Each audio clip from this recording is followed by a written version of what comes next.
Salam sejahtera bagi kita semua yang sedang menonton saya, yang di rumah maupun di mana saja.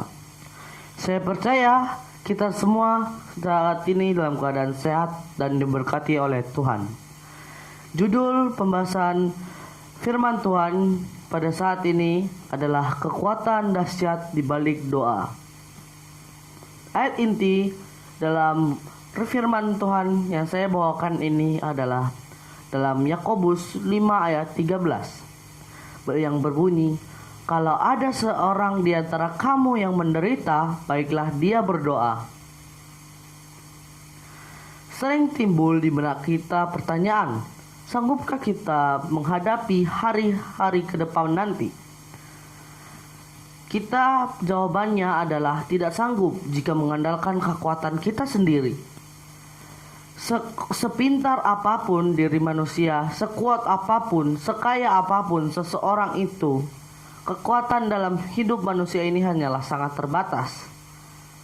Kita tidak bisa melakukannya sendiri. Kita membutuhkan kekuatan yang berasal dari luar negeri atau luar diri kita sendiri. Agar kuat berdiri di tengah terpaan badai pasir dalam kehidupan ini yang semakin hari semakin mengganas.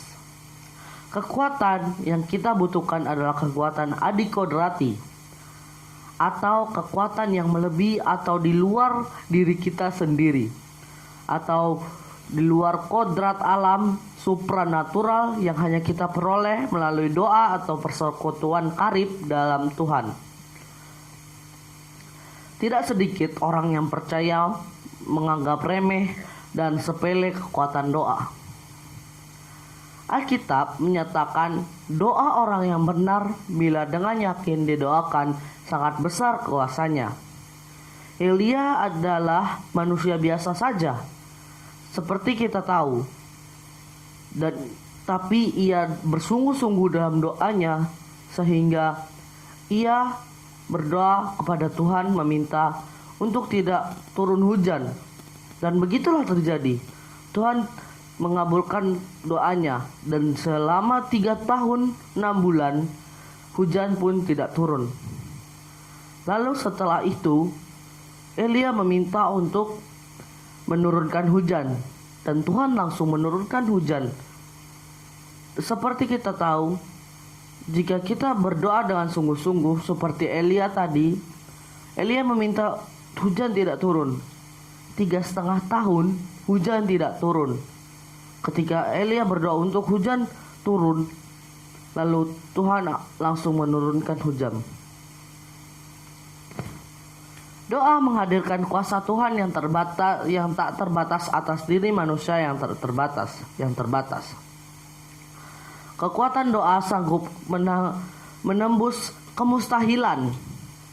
Ketika Elia berdoa dan yang tadi berdoa untuk tidak turun hujan selama 3,5 tahun, dan saat itu juga tidak turun hujan. Doa adalah senjata yang paling ampuh untuk mengalahkan musuh dalam bentuk apapun, masalah atau pencobaan. Doa mampu menggetarkan hati Tuhan sehingga ia bertindak, memberikan pertolongan dan menyembuhkan segala macam penyakit. Supaya kita berkuasa dan mendatangkan kekuatan, kuncinya adalah kita harus dalam posisi benar di hadapan Tuhan. Orang dan dosa manusia harus dibereskan, karena dosa adalah penghalang utama sampai kehadirat Tuhan. Dalam Yesaya 59 ayat 1-2, sesungguhnya Tuhan tidak kurang panjang untuk menyelamatkan dan pendengarannya akan kurang tajam untuk mendengar.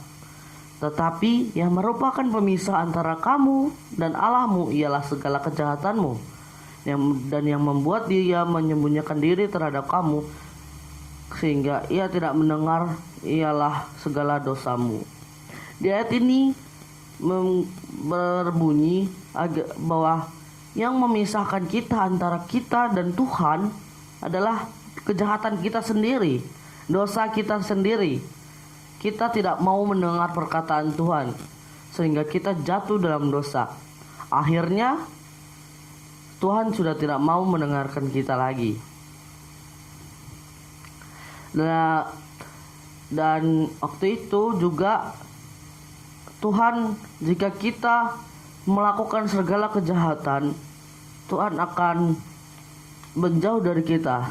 Tapi kita masih bisa mau kembali kepada Tuhan jika kita mau menyerahkan diri kita sendiri kepada Tuhan dengan berdoa sungguh-sungguh tiap hari, baca firman Tuhan dengan sungguh-sungguh, dan yang terbaik adalah doa setiap hari dengan sungguh-sungguh.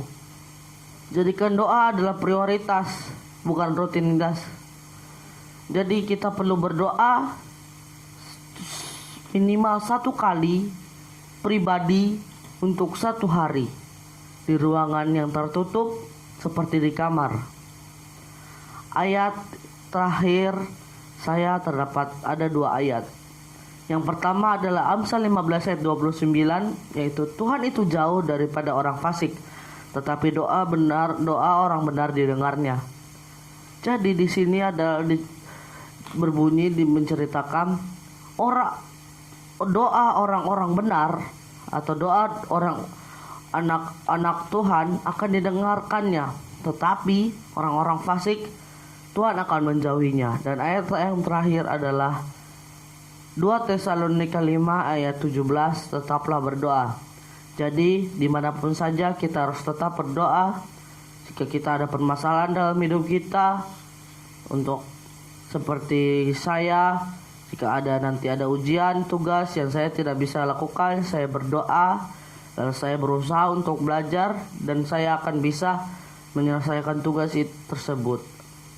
Dan juga jika untuk orang-orang yang sudah mempunyai kerja, mungkin dalam kerjanya ada kesulitan dalam kehidupannya, mungkin ada masalah dalam rumah tangganya, lalu berdoa bersama-sama keluarganya, menyelesaikan dengan doa bersama-sama. Biarlah firman ini dapat menjadi bermanfaat bagi kita semua. Amin.